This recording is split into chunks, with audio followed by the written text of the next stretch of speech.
comprende dos. A ver, decíamos que la reforma religiosa comprende dos movimientos. La reforma protestante o protestantismo, que fue aquella que atacó a la Iglesia Católica, y la reforma católica o contrarreforma, que fue aquella que defendió a la Iglesia Católica. En efecto, en este tiempo se enfrentaron los defensores del catolicismo y los que van a enfrentarla. A esos que se opusieron a la Iglesia Católica les vamos a llamar protestantes, ¿ya? Protestantes. Muy bien. La reforma de los protestantes fue un movimiento burgués, ¿ya? Es decir, promovido sobre todo por el sector burgués, por los empresarios, por las familias ¿no? Comerciantes, banqueras que habían pues en Europa. Ellos van a enfrentarse al clero católico y lo que van a provocar es que Europa ya no va a tener una sola iglesia cristiana, la católica. Europa va a tener ahora varias iglesias cristianas, la católica y también la luterana, la calvinista, la anglicana y otras más con el tiempo. Muy bien, entonces el cristianismo se dividió en varias ramas, la católica, la protestante y la ortodoxa. La rama protestante se divide a su vez en la rama luterana, la calvinista y la anglicana. Muy bien, como antecedentes habíamos destacado varias cositas. El cisma de Oriente. El cisma de Oriente es el antecedente principal de la reforma protestante. En el cisma de Oriente, pues allá en el siglo XI se separaron los cristianos en dos grupos, los católicos y los ortodoxos. Esto mismo va a pasar ahora en el siglo XVI con la Reforma Protestante. Se van a separar otra vez los grupos, católicos y protestantes. Por eso el cisma de Oriente es considerado el antecedente principal de la Reforma Protestante. Y así también habíamos hablado, a ver, de Wycliffe y de Hus, dos hombres que criticaron a la Iglesia Católica años antes que empiece la Reforma. Por eso a estos hombres le hemos llamado los precursores de la Reforma. Wycliffe criticó a la Iglesia Católica en Inglaterra y Hus lo hizo en Praga, actualmente la República Checa. Pero ambos llegaron a fracasar porque sus movimientos no llegaron a extenderse como se esperaba, y más bien la Iglesia Católica condenó las ideas de Wycliffe y de Hus, considerándolas herejías, es decir, doctrinas que se habían apartado de la doctrina oficial y verdadera, según ellos, la doctrina católica. Hus terminó siendo quemado vivo, ¿ya? Y Wycliffe, como ya había muerto, van a quemar su cadáver. Entonces, lo que hicieron Wycliffe y Hus fueron, pues, movimientos que antecedieron a la Reforma Protestante. Ya en el siglo XVI habíamos dicho que la Reforma se dio por varios motivos. La burguesía quería una nueva iglesia, quería cambios en la religión, quería una iglesia que se adecue al sistema capitalista que estaban construyendo. Y se acusó a la Iglesia Católica de corrupción, señalándose que aquellos que estaban llegando a ocupar cargos en la Iglesia Católica lo hacían o porque eran amigos del Papa o porque habían pagado para recibir un puesto dentro de la Iglesia Católica. Pero la corrupción que más se destaca en este tiempo fue la venta de las indulgencias. En palabras sencillas, habíamos dicho que se trataba de la venta del perdón de los pecados, ¿ya? Promovida por el Papa, por la Iglesia Católica en estos años, para poder obtener poco más de dinero y poder construir la Basílica de San Pedro, actualmente en el Vaticano, ¿ya? Así que se excedieron y comenzaron a vender el perdón de los pecados, lo cual era pues un acto de corrupción. Muy bien, También decíamos que mucha gente tenía la ambición de tomar las propiedades de la Iglesia Católica y que los reyes querían enfrentar a los papas para demostrar pues que eran más fuertes ahora.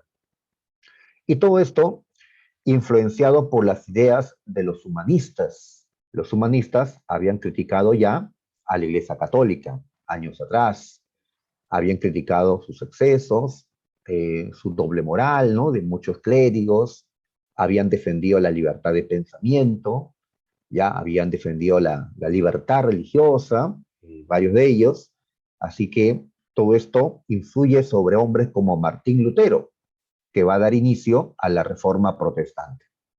La Reforma empezó en Alemania con Martín Lutero en 1517.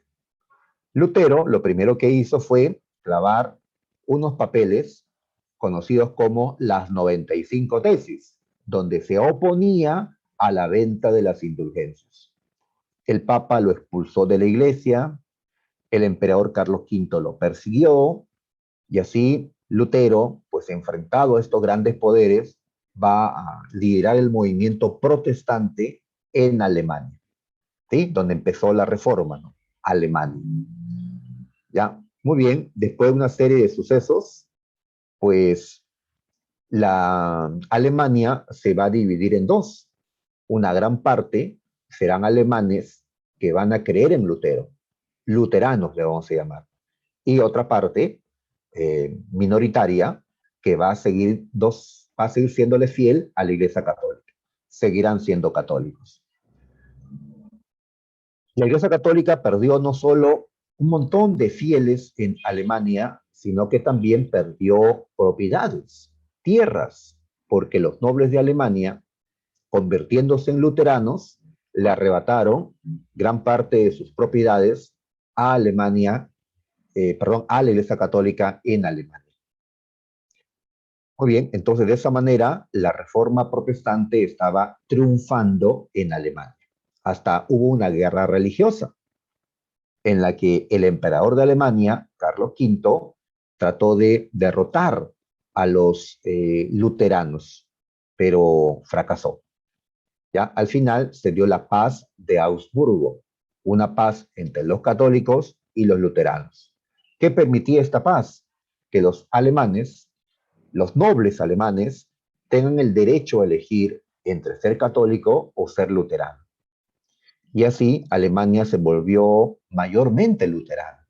La reforma había triunfado. Decíamos que Martín Lutero había planteado una serie de principios religiosos, como que para salvar nuestra alma, para que pueda ir al cielo, bastaba con tener fe. ¿Ya? Y que la única fuente de fe era la Biblia. De allí obtenemos nuestras creencias. Y que la Biblia debía ser interpretada libremente por cada creyente. ¿Ya? Para esto Lutero había traducido la Biblia del latín al alemán, para que pueda ser leída pues por los alemanes. Se aceptó únicamente 2 de los 7 sacramentos, el bautismo y la comunión. Y así hubieron varios principios, rechazaron la jerarquía eclesiástica, o sea que haya una autoridad suprema, un papa, y luego varios niveles.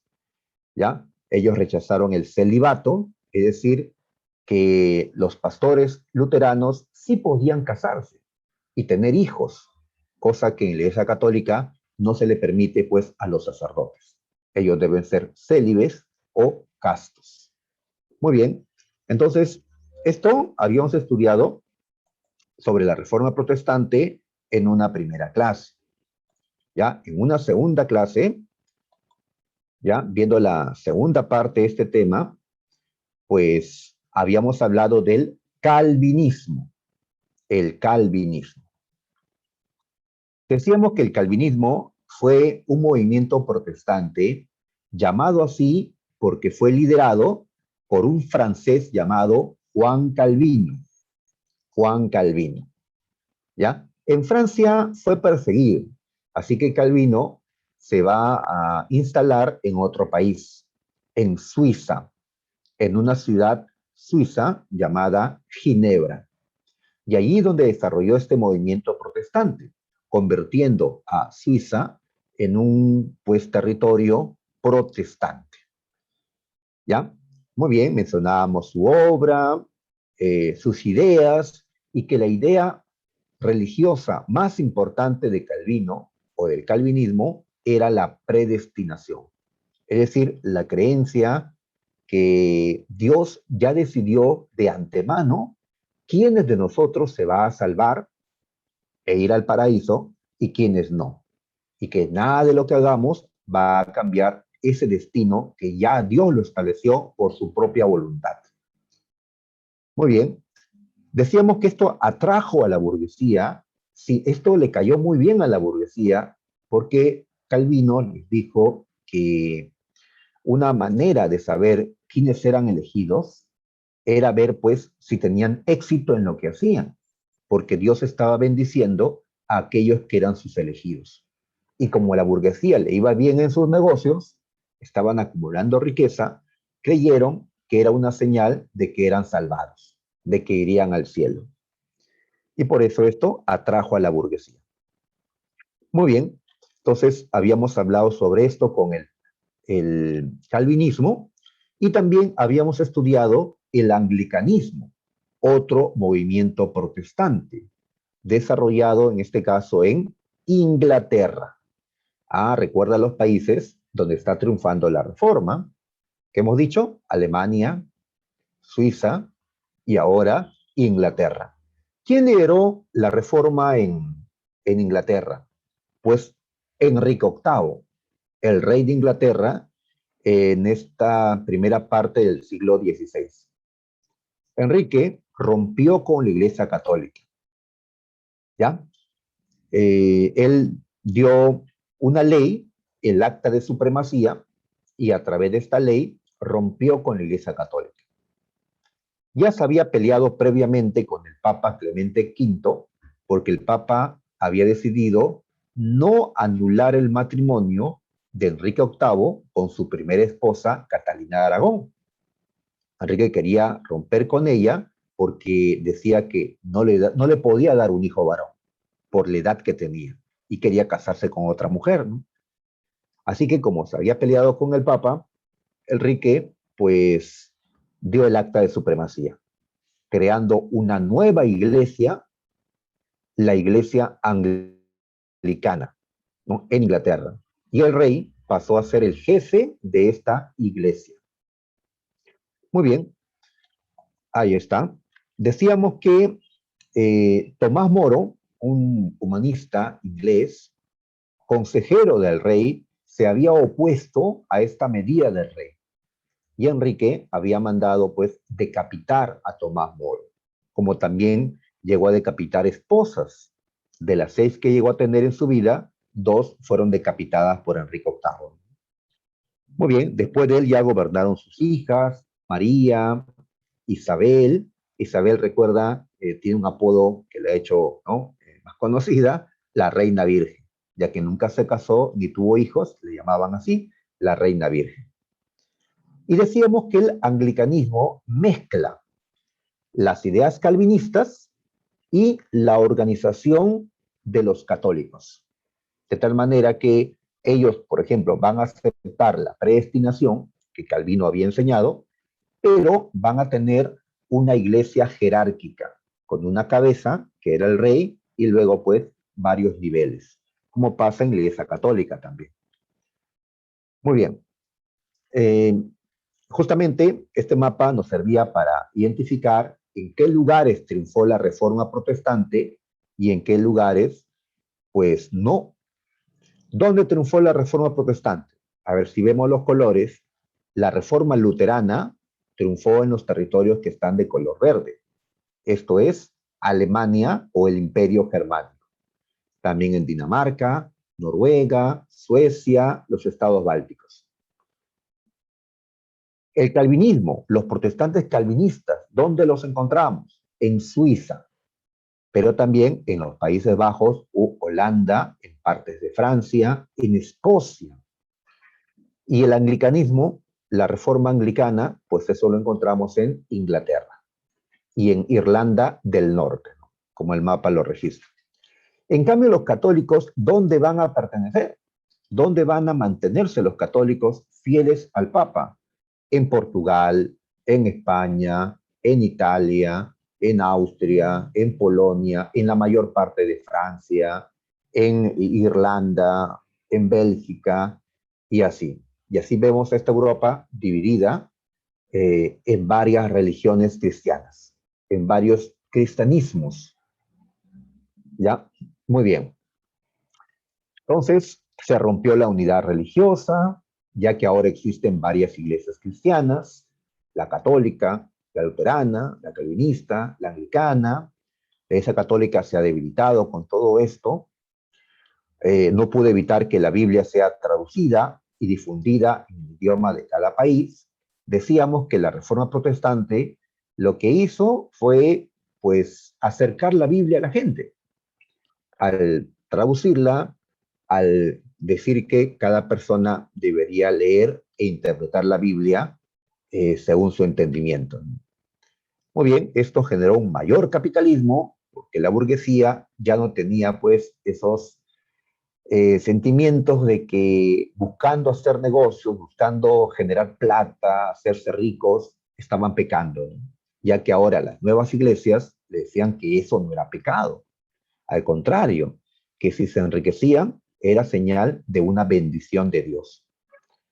Hubo intolerancia, por supuesto, ¿no? Hubieron luchas religiosas en Europa, ¿ya? Inclusive muchos huyeron de Europa, como los que llegaron a América del Norte, y más adelante serán los fundadores de los Estados Unidos. Y la respuesta de la Iglesia Católica a todo esto fue la contrarreforma, un movimiento de reacción de la Iglesia Católica, ¿ya? Que se opuso a la reforma protestante. Por algo se llama contrarreforma, ya que se opuso a la reforma protestante. Esto empezó en el Concilio de Trento, ¿ya? Recuerden, ¿ya? Esto empezó en el Concilio de Trento, una reunión entre el Papa de ese tiempo, Pablo III, y sus obispos católicos. En esta reunión, ellos van a reorganizar la Iglesia Católica y a defender las creencias católicas, no a cambiarlas, sino a defender las creencias católicas. ¿Cómo qué cosa?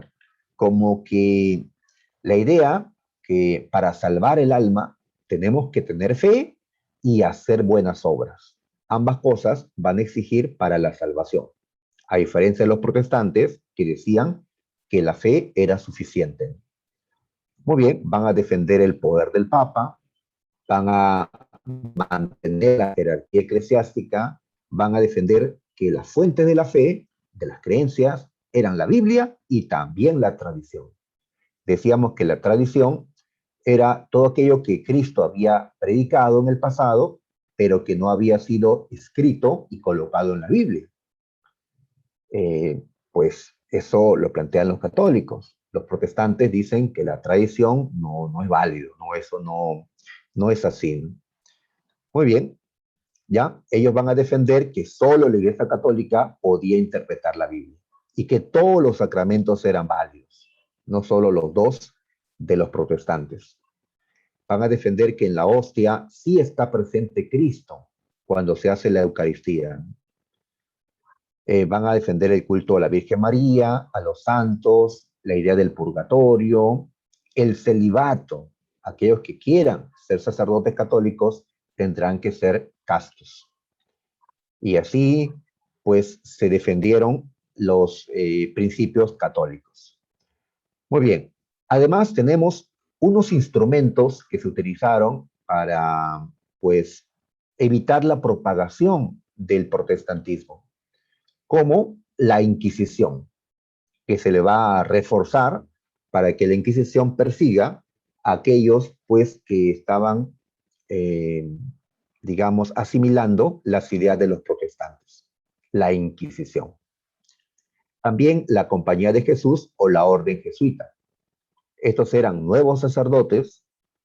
Esta orden había sido fundada por un español, Ignacio de Loyola, y estos jesuitas se diferenciaron por su lealtad con el Papa y por una disciplina de tipo militar.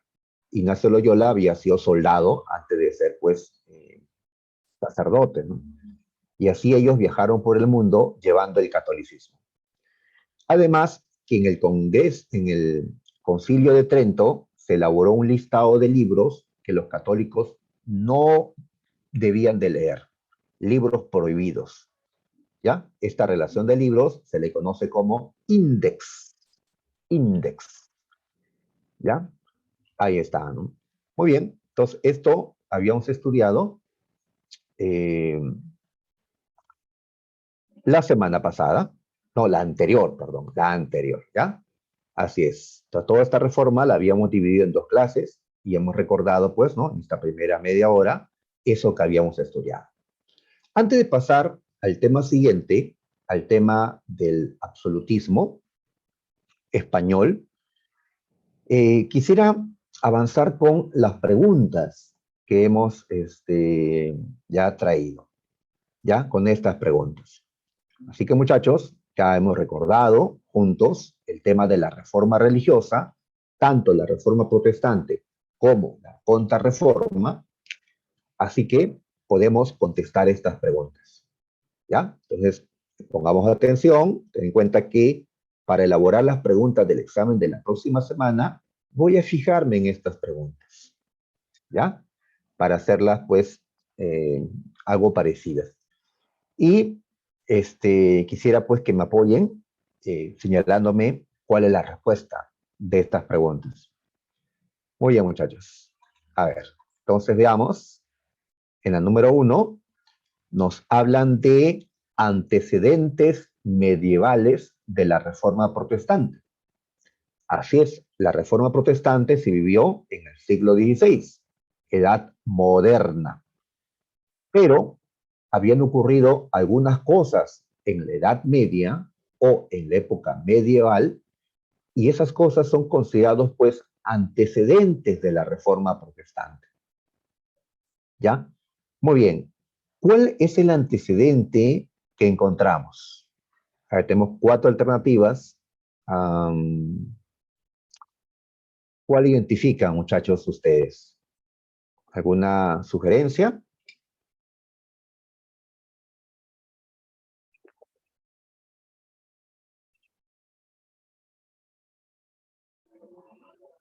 A ver, la B. Ujú. Ya, correcto, señorita Isabel. Así es. La respuesta es la B. ¿Ya? El cisma de Oriente. Así es. ¿Ya? Acabamos de decir que el cisma de Oriente eh, fue una primera ruptura, una primera separación entre los cristianos de Europa. Una parte seguirán siendo católicos y la otra parte se volvieron ortodoxos. Esto pasó en el siglo XI, en la Edad Media, y es un antecedente de la Reforma Protestante. La Reforma Protestante se dio en el siglo XVI y también es una ruptura entre los que siguieron siendo católicos y los que pasaron a ser protestantes. Muy bien, entonces marcamos la B. En la 2, la Reforma Protestante tuvo como antecedentes, otra vez antecedentes, hay que recordar lo que había pasado antes del siglo XVI. Dice, tuvo como antecedentes dos doctrinas, dos eh, movimientos, dos personajes que habían criticado ya a la Iglesia Católica antes de Lutero, antes que Calvino. Muy bien, estas doctrinas, dice, fueron condenadas como herejías, ¿ya? En una reunión, el Concilio de Constanza de 1414. 14, 15, bueno. ¿Ya? ¿Cuáles fueron estas herejías? Recuerda, te mencionaba dos personas que habían criticado a la Iglesia Católica. Uno era de Inglaterra, el otro era de Praga o la República Checa actualmente. ¿Cómo se llamaron estas personas? ¿Mm? A ver, ¿qué me dice? A ver, me están sugiriendo la D, pero la D no es correcto porque, claro, están hablando de Lutero y de Calvino. Lutero y Calvino no son los antecesores o precursores, no, son los líderes de la reforma, son los que hicieron la reforma. Entonces, no es lo mismo hablar de los que llevaron a cabo la reforma y los que antecedieron la reforma. No es lo mismo. ¿Ya? Como hablar en historia del Perú, que utiliza más el término precursor, es como hablar pues de aquellos que hicieron posible la independencia del Perú, ¿sí? José de San Martín, Simón Bolívar y otros, y aquellos considerados precursores, que no lograron la independencia, pero habían ya desde antes criticado o hecho acciones para que más adelante pueda darse la independencia. Así que en los antecedentes no colocamos a Lutero y a Calvino, sino a otros dos. ¿Ya? ¿Cuáles serán estos dos? A ver, la B, me dicen la B, no. ¿Ya? A ver, yo le mencioné, a ver, que están contestando, correcto, señorita Borcaya, correcto, señorita Isabel, ahora sí. Eh, ¿Ya? No, la C, hemos dicho que no. ¿Ya? La respuesta en esta pregunta 2 es la D, ¿ya? Así es, mencioné a Wycliffe y a Hus, ¿ya? Dos hombres que criticaron a la Iglesia Católica 100 años antes, o hasta un poco más, de que empiece la Reforma Protestante, ¿ya? Pero los movimientos que hicieron estos hombres, conocidos como el movimiento Husita, por ser Hus el líder, y Wyclifita, por ser Wycliffe el líder, ¿ya? Si se hubiera llamado Yucra, le dirían el movimiento Yucrita, Yucrefita, algo así, ¿ya? Así que le han llamado de esta manera. Muy bien, pero estos movimientos no rompieron a la Iglesia Católica. La Iglesia Católica se mantuvo firme. Estos movimientos fueron condenados en el Concilio de Constanza.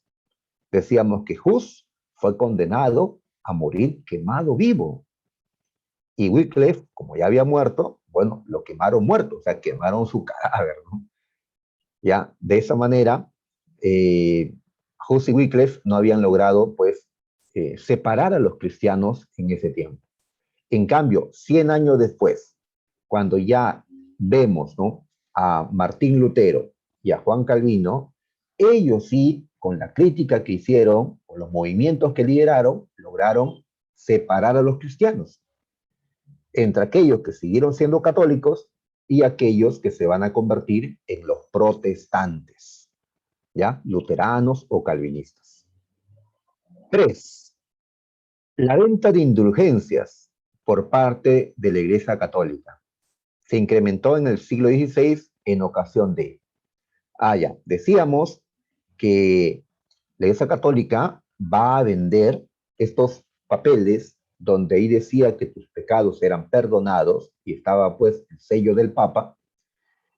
Para eso tenías pues que cumplir varias cositas, ¿no? Hacer penitencia, estar arrepentido, pero también colocar tu moneda, ¿ya? Tu moneda, en ese tiempo era moneda de plata, monedas de oro, colocar tu moneda pues porque te lo estaban vendiendo.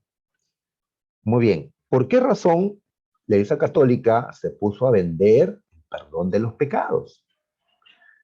¿Ya? Decíamos que así es, Suyón, así es, correcto, esa es la clave. Así es, Lo o Lu, creo que escuché, ¿ya? Me corrige cómo se pronuncia. Así es, señorita Isabel, esa es la clave. ¿Qué me están diciendo como clave? La A. Así es. Estaban construyendo en ese tiempo en lo que hoy llamamos el Vaticano. El Vaticano es una ciudad que le pertenece a la Iglesia Católica actualmente, ¿ya? Está dentro de Italia, el Vaticano. Muy bien, entonces en ese tiempo se estaban haciendo obras en el Vaticano, ¿ya? La Basílica de San Pedro, ¿ya? Una tremenda iglesia, un templo, pues, grande, con una cúpula fantástica, así que eso era muy costoso y por eso, pues, se pusieron a vender las indulgencias para que la Iglesia Católica tenga mayores ingresos. ¿Ya? Si estamos necesitados de dinero, pues hasta podemos ponernos a vender cosas que tal vez no deberíamos hacer, ¿no? Que no son correctas, ¿no? Tal vez por una cuestión pues, de necesidad de dinero, ¿no? Esto lo hizo la Iglesia Católica y ¿qué consecuencia le trajo? Que se inicie la Reforma Protestante y que miles y miles abandonaron a la Iglesia Católica señalando pues que esto era una evidencia de corrupción.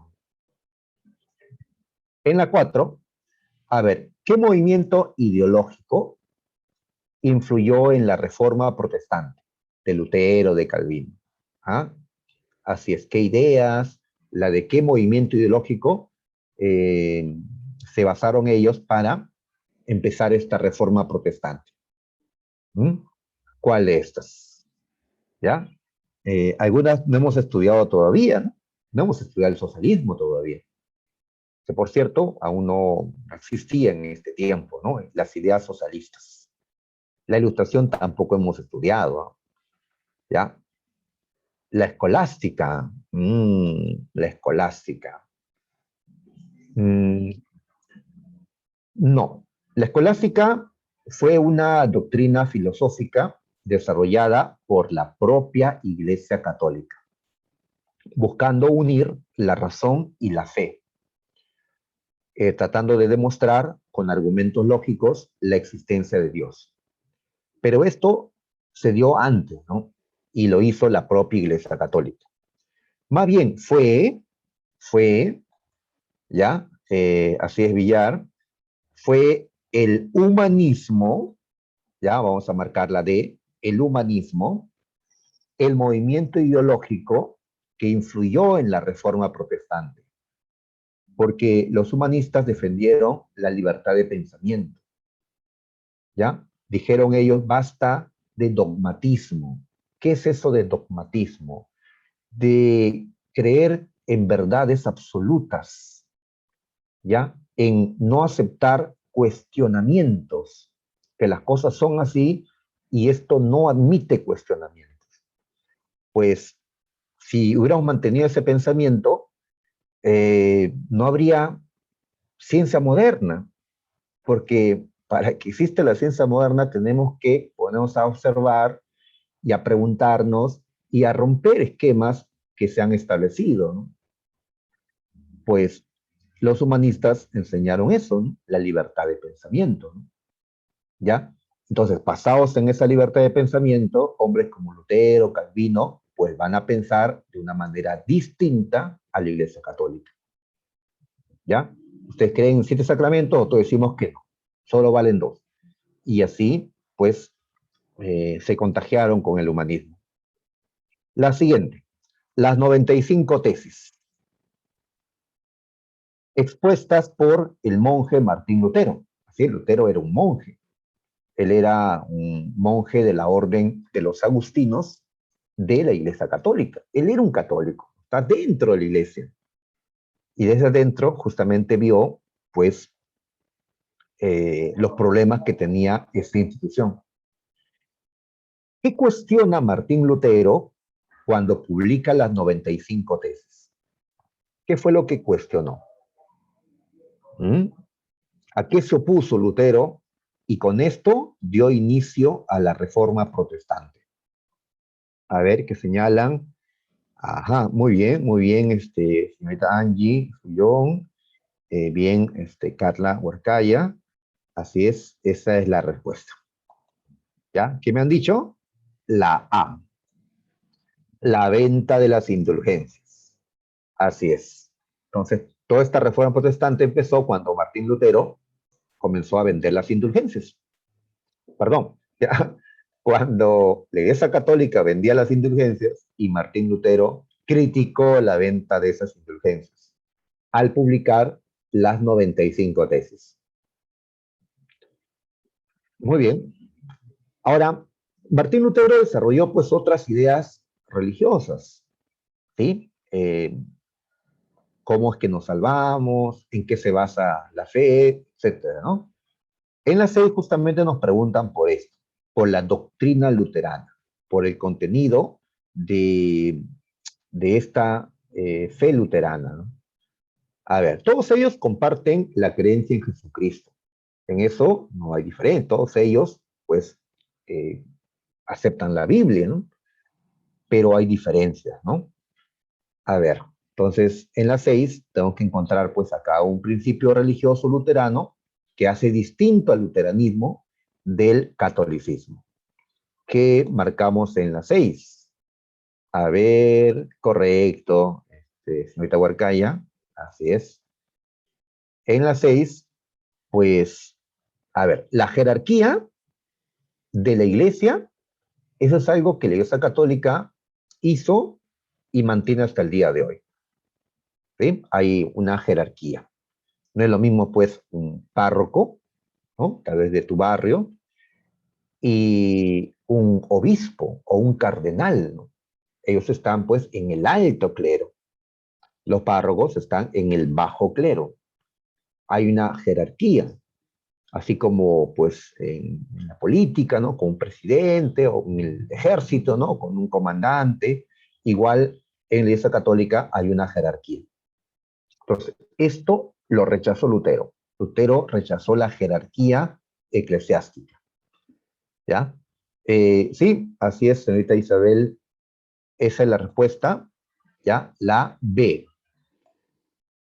Lutero y también Calvino y también Enrique VIII, en sí todos los protestantes van a defender este principio, la libre interpretación de la Biblia, ¿ya? Ellos van a rechazar el que solo la Iglesia Católica pueda interpretar la Biblia.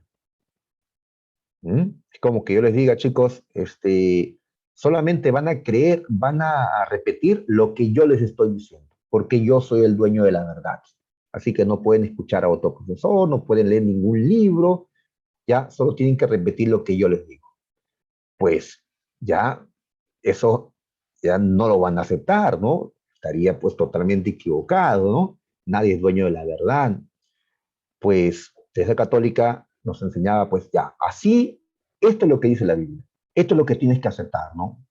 Esta es la interpretación de lo que dice acá, pero pues los protestantes van a decir, no, ¿ya? Esto no se interpreta así, o puede tener varias interpretaciones. Ujú. Por ejemplo, ¿no?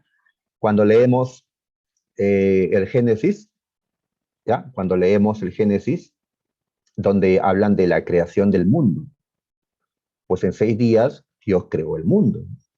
Entonces, unos cómo lo interpretan literalmente. Pues si así está escrito en la Biblia, así fue. ¿Ya? Dios creó al hombre y todo lo existente en 6 días. Al séptimo descansó, ¿no? Entonces, a ellos le decimos los creacionistas, ¿no? Los que siguen la idea creacionista. En cambio, hay otros que siguen siendo creyentes, pero interpretan la Biblia de otra manera. Leen el Génesis y lo toman como una narración, pero que no hay que tomarlo literalmente, sino hay que, digamos, tiene un mensaje eso, ¿ya? Que Dios creó al hombre, pero no en 6 días, ¿ya? Ya que la ciencia nos dice que el universo, pues, no se pudo haber hecho en 6 días, ¿no? Que, pues, se ha formado a lo largo de varios miles de millones de años. Entonces, hay quienes leen la Biblia y no lo toman de manera literal lo que dice allí. Entonces, hay maneras de interpretar, pues, algo, ¿no? Una ley. Los abogados discuten, no, no, la ley quiere decir esto, no, está diciendo aquello, ¿no?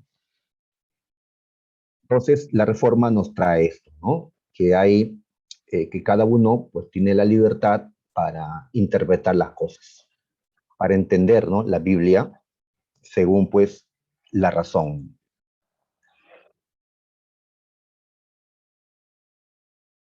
En las 7, pues, uno de los postulados de la doctrina luterana frente al catolicismo fue, ya, algo similar a lo anterior. Algo que Lutero plantea y que discrepa con la Iglesia Católica. A ver, ¿qué encontramos acá en la 7? La compra del perdón, o sea, las indulgencias, no, eso Lutero lo rechaza. ¿Qué encontramos en esta 7? La Biblia como única fuente de fe. ¿Eso lo defendió Lutero? Que la Biblia es la única fuente de fe. Sí, eso lo defendió Lutero. Vamos a marcar la B. En cambio, la Iglesia Católica señalaba que hay dos fuentes de la fe, la Biblia y la tradición. La Biblia es lo que está escrito de lo que dijo Cristo y la tradición, aquello que no fue escrito, pero también lo dijo Cristo, señala la Iglesia Católica. Los protestantes desconocen la tradición y únicamente aceptan la Biblia. Así que aquello que no esté en la Biblia no tenía por qué ser, digamos, aceptado, ¿no? Tiene que estar allí. Es lo que defendieron ellos, como única fuente de la fe. Muy bien. En la siguiente, a ver, nos hablan del acta de supremacía y el rey Enrique VIII de Inglaterra.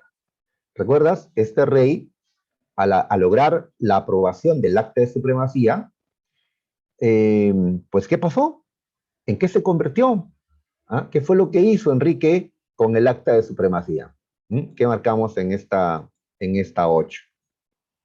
A ver, así es, muy bien, Huarcaya, muy bien, Suyón. Así es, la respuesta aquí es la A. Muy bien, ¿ya? Así es, Enrique VIII, al crear una iglesia cristiana propia para Inglaterra, una iglesia separada de la católica, sin la intervención del Papa, a esta iglesia le hemos llamado iglesia anglicana. Tenía que tener un jefe, según Enrique VIII. ¿A quién puso de jefe de esta iglesia? Pues a él mismo. El rey pasó a ser el jefe de la Iglesia Nacional de Inglaterra, llamada anglicana, que angli viene de anglosajón, viene de inglés, de que es una iglesia de Inglaterra, ¿no? Bien, entonces, ahí está, pues en España, en Francia, en Italia, tenían un papa que podía ser, pues, español, italiano, ¿no? En cambio, los ingleses, pues, habían roto con el papa. Ahora tenían, y hasta el día de hoy, tienen como cabeza de su iglesia al rey. Sabrás que hasta el día de hoy, pues, Inglaterra tiene reyes. Tiene una reina, una ancianita actualmente, Isabel II. Muy bien, en la 9 nos hablan de la contrarreforma. La contrarreforma dice, ya, en la contrarreforma se dio el Concilio de Trento. Esta reunión, decíamos, entre el Papa Paulo III y los obispos católicos. En esta reunión se tomaron varias decisiones. ¿Qué decisiones, por ejemplo? ¿Ah? Los católicos, ¿qué decidieron en esta asamblea, en la contrarreforma? A ver, ¿fundaron la Compañía de Jesús, o sea, la Orden de los Jesuitas? No. Ya unos años antes, Ignacio Loyola había fundado la Compañía de Jesús. Entonces, ¿cuál es? Si no es la A, ver, la B. A ver, la B, reafirmar el valor de los 7 sacramentos. El valor de los 7 sacramentos. Sí, así es, correcto, señorita Huarcaya. La B es la respuesta. Así es. Los protestantes, recuerda, no aceptan todos los sacramentos. Aceptan solo 2, el bautismo y la comunión o Eucaristía, ya que Jesús se bautizó en el río Jordán con Juan el Bautista y Jesús compartió el pan y el vino, es decir, la comunión, con sus apóstoles en la última cena, pero lo demás no lo aceptan.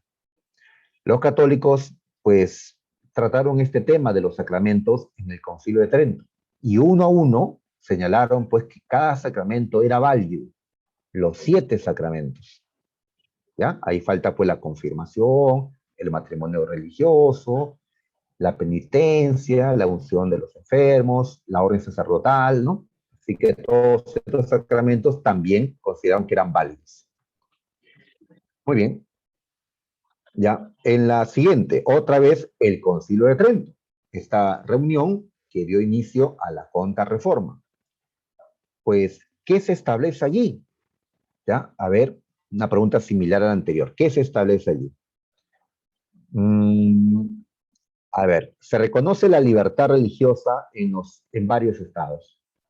No, pues la Iglesia Católica pues, va a querer que sea el catolicismo lo que exista en todos los estados. Así que la A no me parece. ¿Ah? ¿Qué dice, muchachos? A ver, la D estableció una relación de libros prohibidos. Sí, así es, correcto. ¿Ya? ¿Cómo se llamó esta relación de libros prohibidos que los católicos no debían de leer, que no podía ponerse en venta, no podían vender este libro? Y si lo hacían, la Inquisición podía castigarte. Esto se dio en España, Italia, en Portugal. Esto se dio pues en las colonias de España, como en el Perú. ¿Ya? Hasta acá llega pues esta prohibición de ciertos libros que no debían leerse.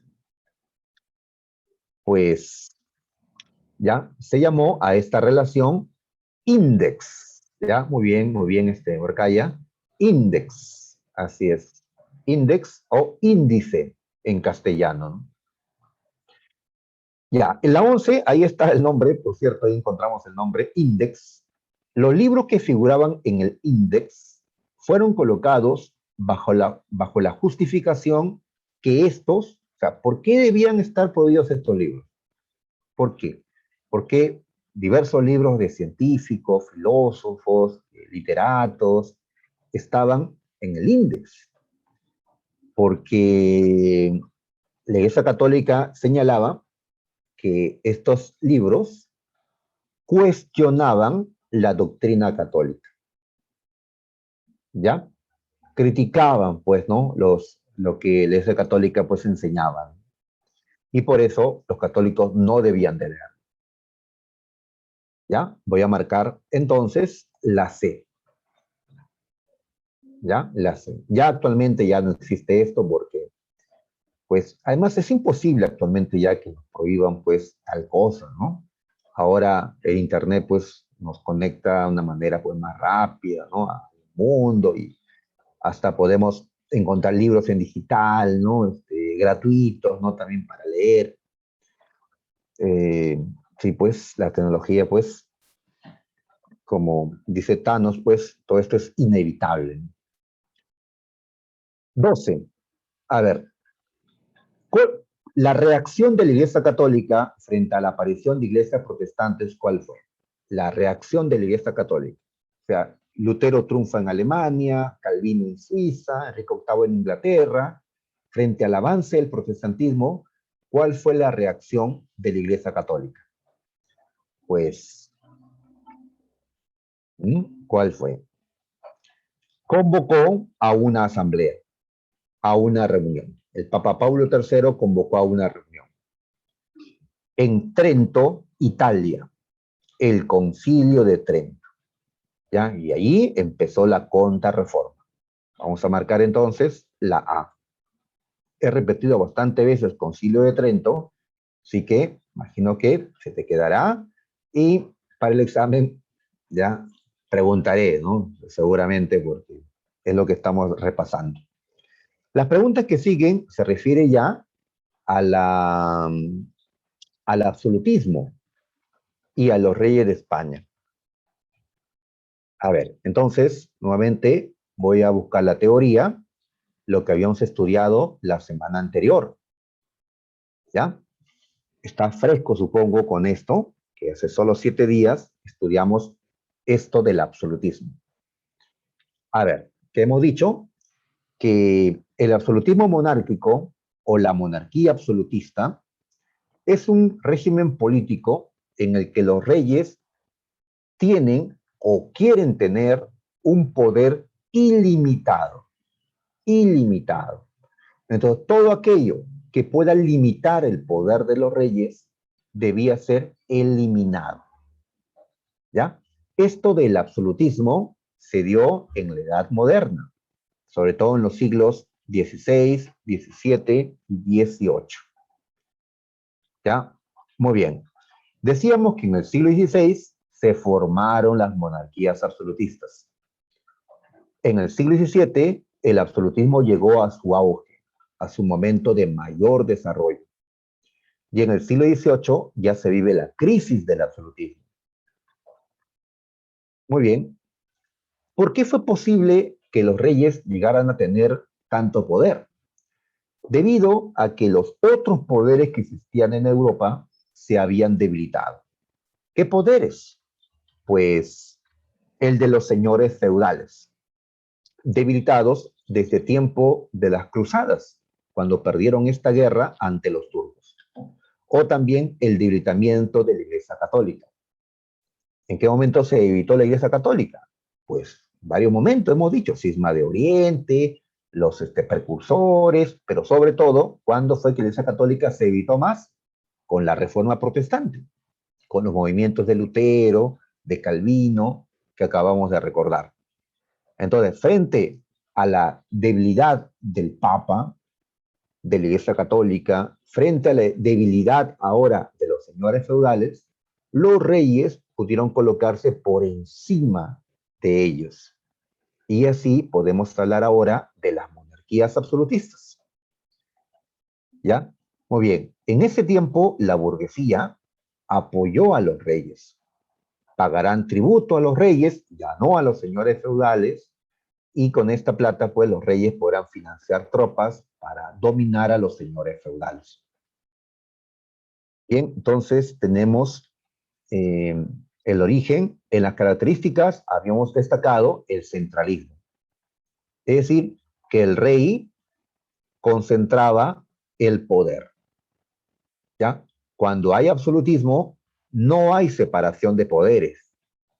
Los tres poderes del Estado, el ejecutivo, el legislativo y el judicial, no están separados, están unidos en manos de un solo hombre, el rey. ¿Ya? Entonces el rey gobierna, el rey puede dar las leyes y el rey puede impartir justicia. ¿Ya? Actualmente existe la separación de poderes. ¿Ya? En el gobierno y en el Congreso y en el Poder Judicial, las personas que las dirigen son personas diferentes, porque si fuera uno solo, tendría el poder total y abusaría del poder. Para que no se dé el abuso del poder, pues se hizo la separación de poderes. Pero eso todavía va a darse después. En este momento del absolutismo, todo el poder lo concentraba el rey. Otra característica, el providencialismo.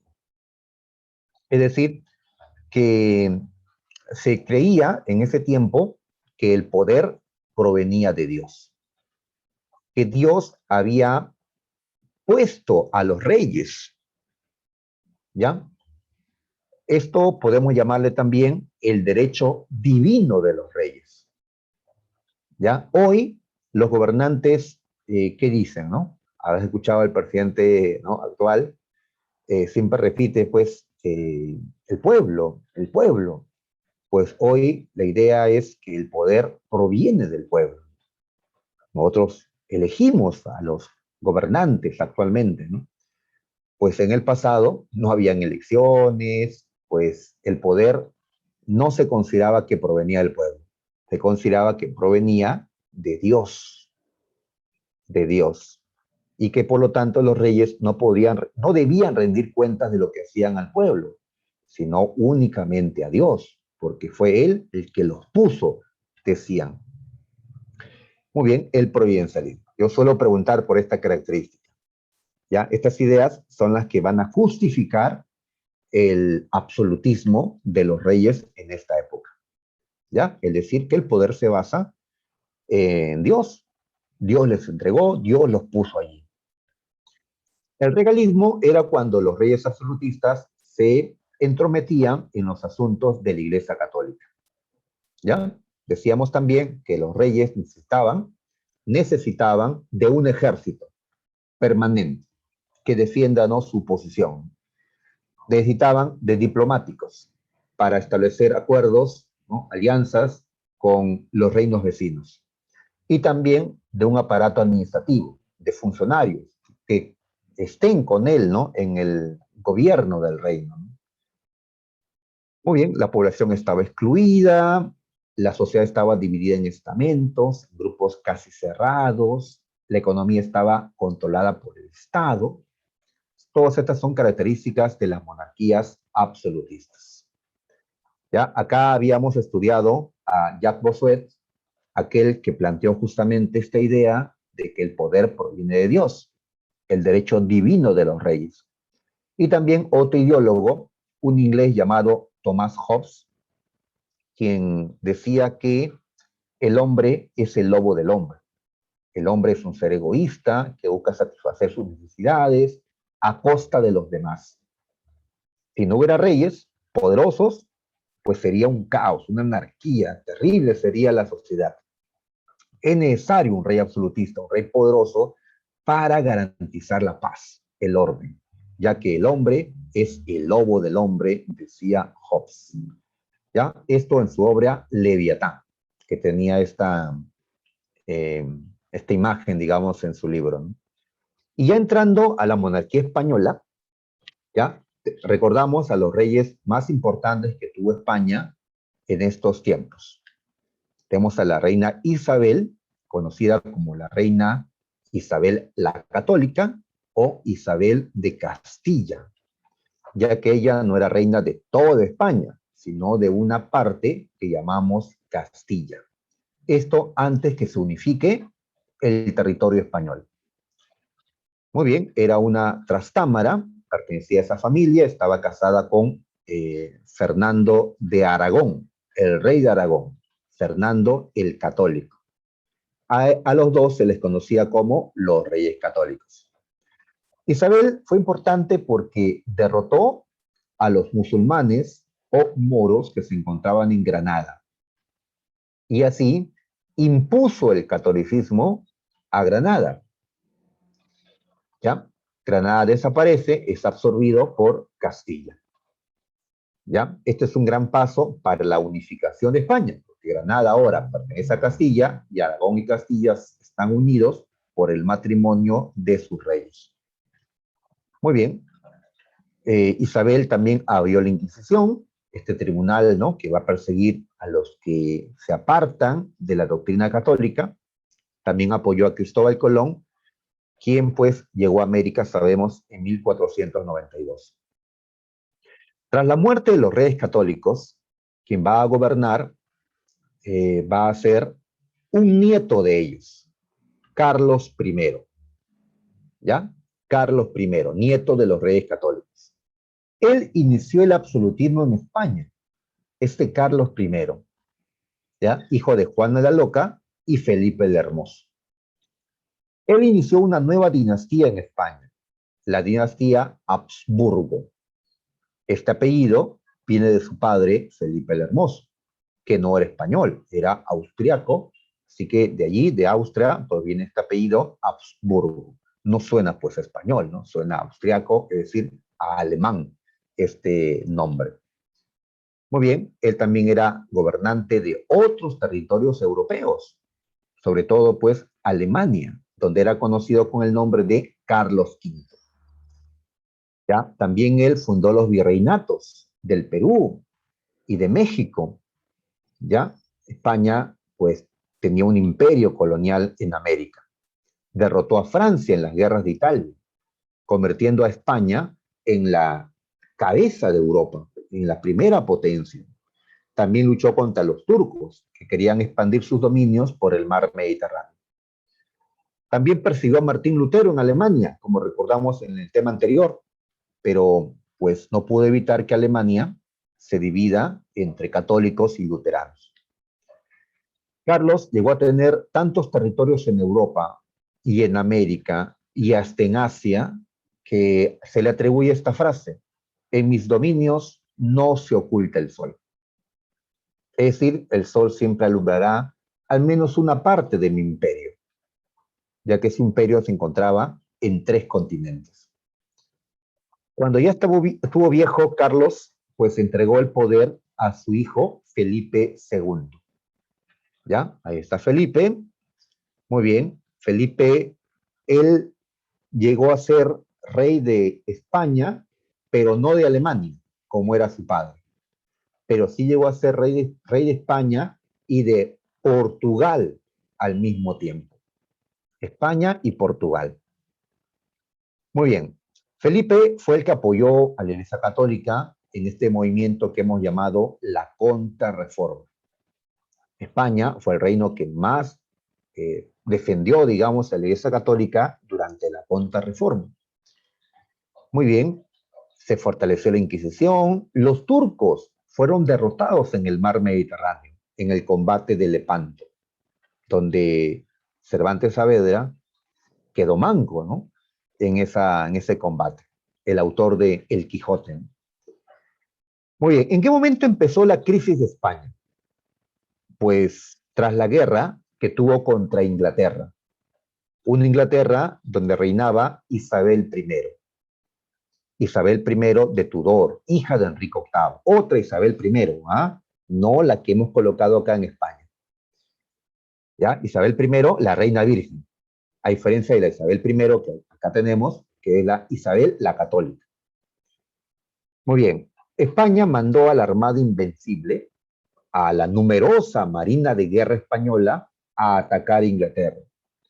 Pero la tormenta que se dio en ese momento, pues dañó fuertemente a los barcos españoles, haciendo que esta guerra pues termine siendo una guerra fracasada de España. España pues no pudo contra Inglaterra, la naturaleza de alguna forma salvó a Inglaterra y a partir de ese momento, de esta derrota, es que empezó la decadencia de España. Y así, en los siglos siguientes, España será superada por otros reinos. Muy bien, entonces esto es lo que habíamos estudiado la semana anterior y ahora en estos minutitos que nos quedan vamos a marcar las preguntas que faltan. A ver, en la 13 nos hablan del providencialismo. ¿Ya? ¿Qué caracterizó? Ah, ya, el provincialismo fue una característica de las monarquías absolutistas. Y lo que nos plantean es en qué consistió este principio, esta idea del providencialismo. Muchachos, ¿qué me sugieren como clave aquí?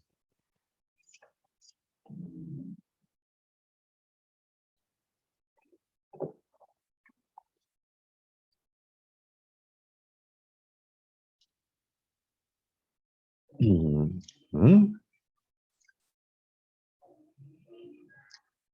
A ver, ¿qué me sugieren como clave? Me sugieren la C. La C. Mm, muy bien, señorita Angie Sullón, así es. La C es la respuesta. ¿Ya? Así es. ¿Providencialismo de qué viene? Pues viene de la providencia. ¿Y a quién le llamamos así, la providencia? Pues a Dios. El providencialismo es pues justificar el poder absoluto argumentando sobre Dios, planteando que el poder proviene de Dios, ¿ya? Que el poder de los reyes, soberanía real, significa pues el poder de los reyes, que es por derecho divino, ¿ya? El derecho divino de los reyes. Muy bien, hoy ya no se cree en esto, ¿no? Bueno, hay quienes todavía seguramente lo aceptan, pero lo que se ha impuesto actualmente pues son las ideas democráticas, que el poder viene de la población. Y en todo caso, la voz del pueblo es la voz de Dios, ¿no? Como ya algunos repiten. Muy bien. En la 14.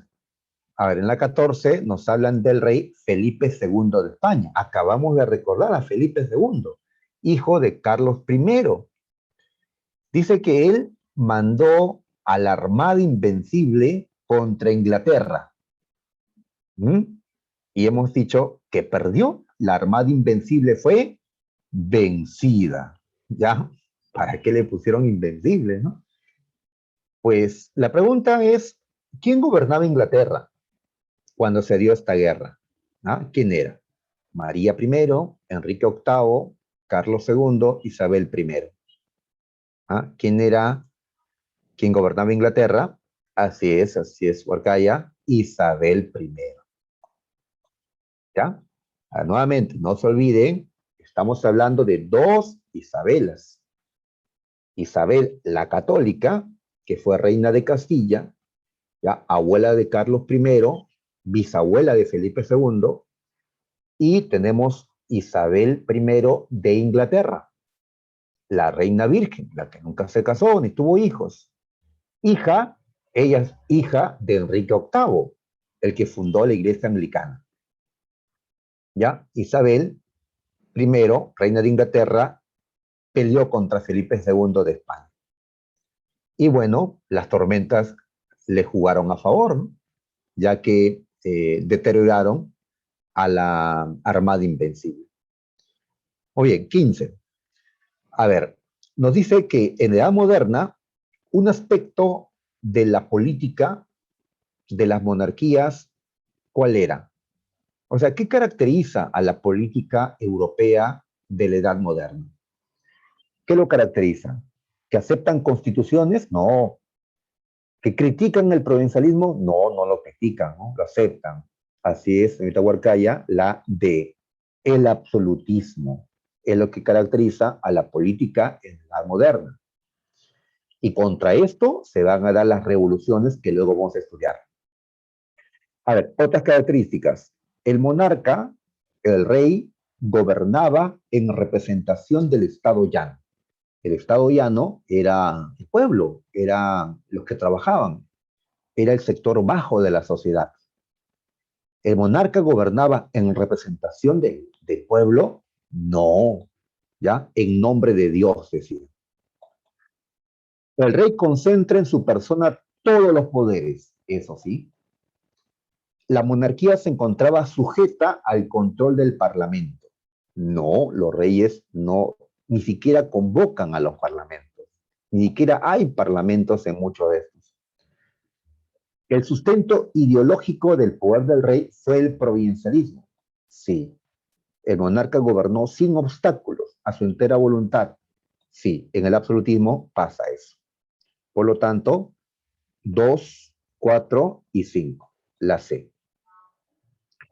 Y la última pregunta, una de las instituciones fundamentales para la consolidación de las monarquías absolutas, ¿cuál fue?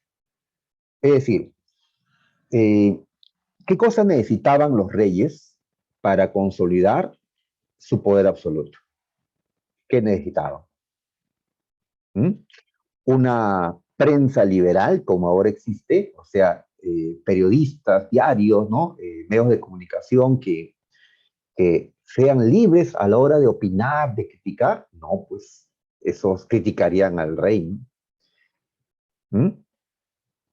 ¿Qué se necesitaba? La respuesta aquí, la A, un ejército permanente, como existe hasta el día de hoy, ¿ya? Siempre pues tenemos un ejército nacional, una marina, una fuerza aérea. Es que en la Edad Media no era así. En la Edad Media los ejércitos no eran permanentes. Cuando había guerra se llamaba, ¿no? a los soldados o cada noble tenía su propio pequeño ejército y se unían cuando había que pelear contra un enemigo en común.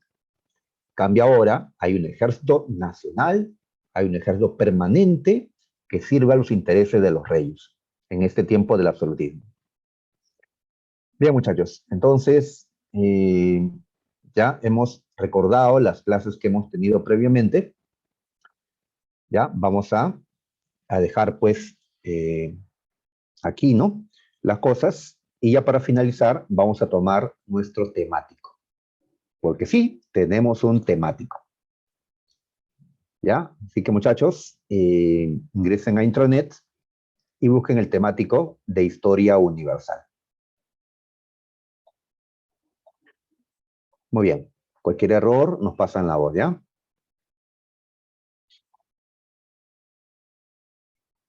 Listo, chicos. Entonces, entren, por favor, entren ya. Cualquier cosita nos pasan la voz.